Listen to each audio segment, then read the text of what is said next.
All right, welcome, Pre-Calc A, Unit 1 quiz review. Let's get started. So basically just a bunch of algebra review to get started. When you raise a power to a power, remember there's a multiplication sign in there. If there was a plus sign, you couldn't use this rule, but because they're connected by multiplication, you go power to a power, and then power to a power. Now a negative exponent means you're not done. When this says simplify, it means simplify as far as you can. That negative exponent means put me where I ain't. So really it's like this. So my answer, because both of them are negative exponents, would be like that. Okay? And let's go on to number 2. Number 2. Same sort of problem, little different variation. So we got Numberland here. 2 squared is 4. Power to a power. We multiply. We're going to move over here. 3 cubed is not 3 times 3. It's 3 times 3 times 3, which is 27. Anything to the 0 power is 1. So 1 cubed is just 1. So we're here. So 4 times 27 is 80 plus 28, 108. So that'd be 108 y to the negative 2, but like my little sermon a minute ago, you don't leave it with a negative exponent. You continue to simplify it. And there's your answer for number 2. Number 3, get the radical out of the denominator. So we don't really care about this, so just ignore it. We care about that. So we're going to multiply by the square root of 5, square root of 5, oil, water. And then we got, when the square root, the roots fly off, so that's 5 times 3 is 15. Remember to check this, see if you can reduce it. We can't, so we're done. Number 4, we got a fraction, all being raised to a negative exponent, which just means flip. And then, so we're left with 3 halves. We obeyed that, so now it's gone, and now we just honor this cubed thing. 3 cubed is 27, 2 cubed is 8, can't reduce it. We are done. Let's go on to this one. Now the big mistake a lot of students make on this is they think you can square that and square that. That is not correct. This means we're going to multiply it by itself twice. So what I'm going to do is just write it like that, and then ignore this. And now it's just a FOIL problem. This times this, 9x squared. Now I'm going to go outside and inside in one step. We should be able to do that at this stage of the game. Negative 3x, and negative 6x. And then negative 1 times negative 1 is 1. Now back to the beginning. If you do want a tiny little shortcut, here it is. We know this is our answer. So let's take a look at this tiny shortcut. Square that. Boom. Multiply these two together and double that. Well, that's negative 3x times 2 gives us negative 6x. And then just square that. So it's a way to square a binomial without showing any work. And I definitely encourage you to do that. Save some time. And it's easy. All right. So first thing we're going to do is take a look at this. We got a little bit of oil, water, water. In other words, oil mixes. 3 times 4 is 12. And then water mixes. But we're going to break this down first into the square root of 9, square root of 3. That would be the square root of 9, square root of 2. And then watch what happens. The square root of 9 gives us another 3, so that's times 3. The square root of 9 gives us another 3, so that's times 3. And then what we got stuck in the water is right here. And so that'd be the square root of 6. This is 9 times 12, which is 108 square root of 6. This is a two-part problem here. Square root of 32 can be broken down into 16 and 2. Now why did we take 16 out of 32? It's the largest perfect square root that goes into 32 evenly. So what's the largest perfect square root that goes into b cubed evenly? Well, that would be b squared. You could look at it this way. What's the first number less than 3 that's divisible by your index? And that'd be 2. Different way to look at it. And then you got that. Well, the square root of 16 is 4. Square root of b squared is b. And then these things just kind of reunite, but they're stuck. So there's your simplified version. All right, so now we have a complex fraction here. And remember, we got three problems really. We got the numerator, denominator, and then that division. So 3 minus 1/3, my brain goes, that's the same thing as 2 and 2/3. I'm going to turn this into an improper fraction instead of a mixed number. 3 times 2 is 6. 6 plus 2 is 8, so the top is 8/3. I'm going to do the same sort of thing to the bottom. I have 4 and 1/3. So 4 and 1/3, 3 times 4 is 12. 12 plus 1 is 13. So it's really divided by 13/3. So what do? You keep, you change it, and you flip. So keep it, change it, flip it. And I've been trying to brainwash you guys. When you multiply fractions, you cross reduce, and you swoosh. So you get 8/13. All right, now we got some cubic rooters. Now this is the same thing as this-ish, except now we're looking for perfect cubic roots that go into 24, and that would be 8 and 3. Now that 4 just comes along for the ride. Now I know you see the square root of 81, you want to say 9, but this is a game changer. Largest perfect cubic root that goes into 81 is actually 27, and that would be 3 times. So now we're going to simplify this. This is 2 cubic roots of 3. This is actually 3 times 4 is 12. Pardon the interruption. And now we got some like terms. So now we've got some like terms. 2 cubic root of 3 minus 12 cubic root of 3 is negative 10 cubic root of 3. All right, so here comes some true or false. Well, we said it earlier, but if you have a binomial squared, you may not distribute that 2, so that is false. Now, when can you? Well, if it was AB squared, that's when it's okay to distribute that 2. You'd get A squared, B squared. So what's the difference? That. If that's a plus or minus, don't you dare take that shortcut. Same thing here. Bad shortcut. They're asking, can you take the square root of x squared, make it x, take the square root of y squared and make it y in this situation? No way, Jose. Why not? Well, if you look at this, 9 plus 16, try this. Isn't that the square root of 25, which is 5? But let's take the square root of that individually. That'd be 3. Take the square root of that individually. That'd be 4. We get 7. Something went wrong taking it individual square roots. That's what they're saying you can't do. So this is not true. So it's false. This one, the negative exponent puts everything where it ain't. It flips it. So it's, and then it squares it. And that looks like this is true. Square that, 9. Square that, w squared. Put it all in the denominator, true. Well, this rule is the same as this rule.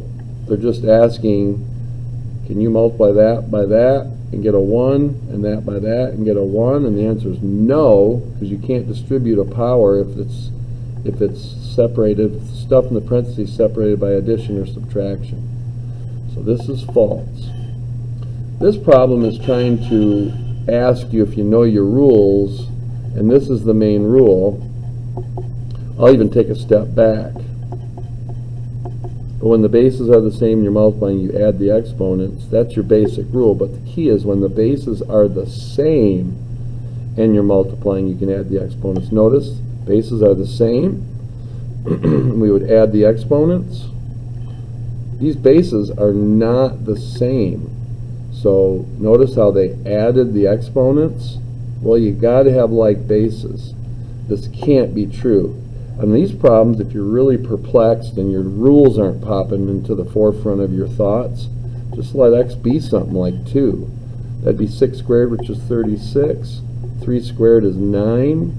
Is that equal to 18? 2 times 2 is 4. You can see 18 to the 4th would be way bigger than that, so that has to be a false algebra sentence. Let's keep this party started, or moving. Keep this train moving. There we go. f of 3q. That's weird. All that means is find f. There it is. Here's the equation. We're going to put 3q wherever x shows up. So this is 3 times 3q squared minus 4. You just run with it. So that's 3 times 9q squared minus 4, which would be 27q squared minus 4. Weird looking answer. You just followed the steps. Now we got to put a plus 1 wherever x is.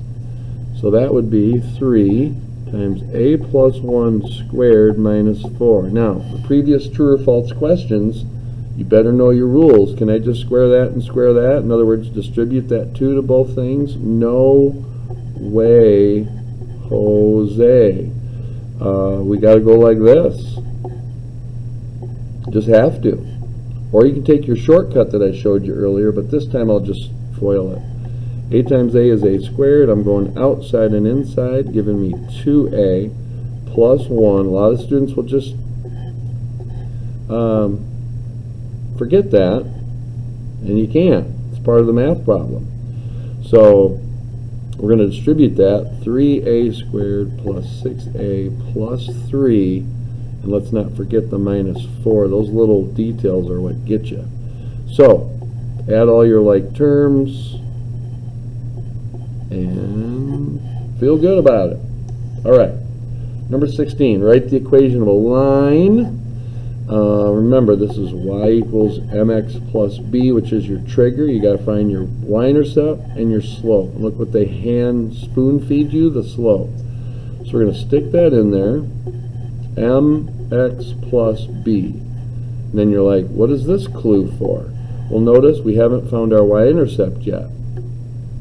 Now, a lot of students will draw a picture, and they'll go 4, negative 2, 1, 2, 3, 4, 1, 2, and then they're like, oh, the slope is 3/10, so up 3, right 10, and you get this very inaccurate drawing, but you kind of figure, hey, my y-intercept's down there somewhere. Is this helpful? A little bit, because once we find our answer algebraically, it should support our drawing. So we're going to put this x where it belongs, put the y where it belongs. Notice the only variable, the only variable missing is b. So this is 1.2. So we're going to subtract 1.2, subtract 1.2, so we get b is negative 3.2. We're just going to put that where it belongs. So that'd be minus 3.2, and that looks like a winner. See, we got close to negative 3.2. But you'd never find it by just drawing and guessing. So that's why you need algebra as your best friend, BFF. Let's go to this one. So we got f is equal to that, g is equal to that. This is saying find g of f of negative 1. Remember, we start on the inside, so we're going to plug negative 1 into this equation because it's telling us to identify f, and it's right here, which means look at this. So 2 times negative 1 squared plus 1, that's 1 times 2, which is 2, plus 1 is 3. But all we've done is find this. So now this problem turns into that, moving inside out, which means take 3, plug it into the equation defined by g, which is right there. 3 times 3 is 9, plus 2 is 11. My final answer to this whole problem is 11. All right. Now a quick review of your good old 30, 60, 90s. Standard problems. No offense, but students in geometry class all over the country are doing well in this. And for some reason, my pre-calcers just forget this stuff. But anyways, 30, 60, 90. 30, 60, 90. They gave us our hypotenuse. Remember, our short side, the side opposite your 30, is always half that. So that's going to be 6. And then you multiply that by the square root of 3 to get that. So, don't forget your rules. This is x, this is 2x, this is x squared of 3. Well, now we got a 45, 45, 90. We know that because these two sides are the same, so that means these two angles are the same. And this is already 90, it's got to add up to 180. Now, what is the rule here? Well, the rule is x squared root of 2. In other words, you got to multiply by the square root of 2 to get there, so that means you got to do the opposite to get back, which means divide by the square root of 2. So we got to take that and divide by the square root of 2 to get both answers. Well, now we got to get the square root of 2 out of there. 16 square root of 2 over 2, which is just 8 square root of 2, 8 square root of 2. Now, to check it, remember I said you have to multiply this by the square root of 2 to get there? Let's multiply this by the square root of 2 and see if it gives us 16, just to verify our rule. Well, this is 2 times 8, which is 16. Boom. Quick quadratic formula. Use this to solve this. I hope that's supposed to be a 0. So you got chopped off there. Alright, so we got to get it in ax squared plus bx plus c equals 0 form before we can identify a, b, and c. So we got to get to work here. So 2 minus 2x squared plus x plus 1 equals 0. Well, this is negative 2x squared plus x, 2 plus 1 is 3, equals 0. Now you could deal with this and say this is a, this is b, this is c. When my a is negative, I just, by habit, I prefer it positive. Maybe it's because we factored so many trinomials over the years. As long as I don't screw it up. So there's my a, there's my b, there's my c. Plug and chug. So take the opposite of b. b is negative 1, so it's 1 plus or minus the square root of b squared, which is 1 minus 4 times a times c, whoopsie, which is negative 3, all over 2a. a is 2, so this is going to be 4. Now 4 times 2 is 8, 8 times 3 is 24. These are two negatives, so they cancel each other, so it's really 1 plus 24. So I get 1 plus or minus the square root of 25 all over 4. Now the square root of 25 is 5, so it's 1 plus or minus 5 all over 4. So we got two answers. 1 plus 5 is 6. 6 divided by 4 is just 3 halves, reduced. 1 minus 5 is negative 4, divided by 4 be negative 1. Two answers. 21. Find tangent of theta. Well, theta's here, abbreviated. Remember, tangent is TOA. So opposite over adjacent. Well, the opposite is here, so we need to find it. The adjacent's here. And this is just going to help us find this. So a squared plus b squared equals c squared. And we'll just crank this out. 225. We got to subtract 169, which is 25. Uh-oh. 31, 25. I think that's 55. And under the gun here, bada boom, bada bing. A lot of times we do the right thing, but this time we just need the positive. And don't forget what tangent is. Opposite over adjacent. So it's going to be the square root of 55 over 13. That should do it. 22 is almost a slap in your face if you paid attention in Algebra 2. But this is my letter A. What does that do? Reflects it over the x. If that's a fraction, it's a vertical shrink or a compression by 1/2 or 0.5.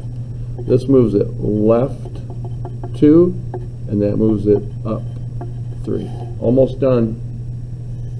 Simplify. Well, this is big temptation. Can I just cancel these? No, no, no, no, no. Factor, factor, hactor, hactor. So that's a difference of 2 squares. This is your classic trinomial with a 1 there. So what are two factors of negative 15 that add up to negative 2? That'd be negative 5 and positive 3. Now that they're factors, I can cancel things if they're identical, and that would be my reduced answer. This one, we need common denominators. So what's the common denominator going to be? Well, it's going to be x minus 1. This one's all set. But I got to multiply that by x minus 1 to create common denominators, which means I got to do the same thing to this. Distribute, distribute. So I get 3x minus 3 over x minus 1 plus 6 over x minus 1. Well, now I can add stuff in the numerators. My denominator's not changing. So 6 and negative 3 is 3 plus 3x. So 3x, plus 3. There we go. Now before you went to the next problem, you should look at this and go, because notice we can take a 3 out, and it doesn't help. But if this ended up being an x minus 1, then I could cancel these. So you see the importance of don't quit until everything's completely factored and then potentially factored like the previous problem. But this one wasn't going anywhere, so you could be done here or be done here, but this is the safer route. All right, last problem. It says, what is the output y if the input x is negative 6? Simple problem if you know the language. So you just plug the negative 6 in there. Negative 6 is 36, times 2 is 72. So my output would be 72. Well, now they're flipping things. What is the input, x, if the output is y is 16? So now I take this. We know that this represents y. So we have a little different look at this. Divide by 2. And now bada boom, bada bing, do the right thing. Now notice this is not a geometry problem. Up here it was a geometry trig problem, so we didn't take the negative. This is pure algebra, so we're looking for all the possibilities. So you got to keep the plus or minus. And this is the square root of 4, square root of 2, so 2 square root of 2. That's my answer for B. Now what is the equation for determining the input from the output? Well, if we look at this, this is, if we know the input, we'll find the output. If we know x, we'll find y. So they're just saying, kind of reverse this. Solve for x. So we're going to go, all right, I'm running out of space, so forgive me for writing so small. But I get, from the original, y equals 2x squared. I have to solve for x. So divide by 2, flip it. And then bada boom, bada bing, do the right thing.